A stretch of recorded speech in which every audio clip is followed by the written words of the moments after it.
আছে কিন্তু বিচার নাই। আমরা আজকে এখান থেকে জানাতে চাই আমাদের নতুন কোনো আইন দরকার নাই, আমাদের এবার বিচার দরকার। ধর্ষকের কাছ থেকে নারী, পুরুষ, শিশু, বৃদ্ধ কেউ নিরাপদ না।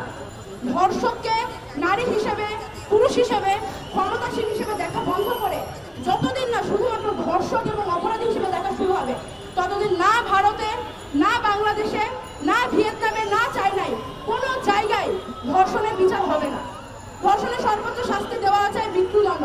আমাকে একটু আপনারা মনে করে বলুন, শেষ কবে বাংলাদেশে ধর্ষণের অপরাধে মৃত্যুদণ্ড সংঘটিত হতে দেখেছিলেন?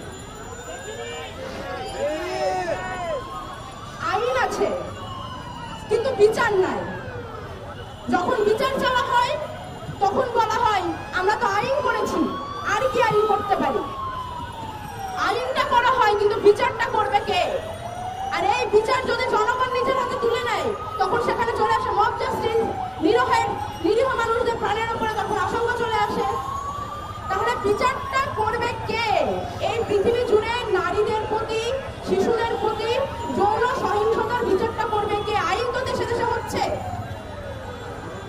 আমরা আজকে এখান থেকে জানাতে চাই আমাদের নতুন কোনো আইন দরকার নাই, আমাদের এবার বিচার দরকার।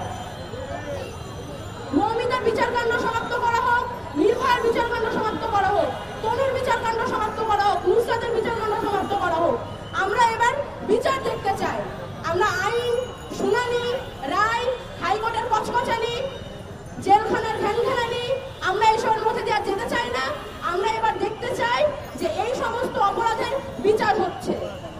যতদিন না বিচার নিশ্চিত হবে, মানুষকে, জনগণকে আর কখনো আইনের প্যানপ্যানানি দিয়ে, ভয় দেখিয়ে কিংবা আশ্বাস দিয়ে আটকে রাখা যাবে না।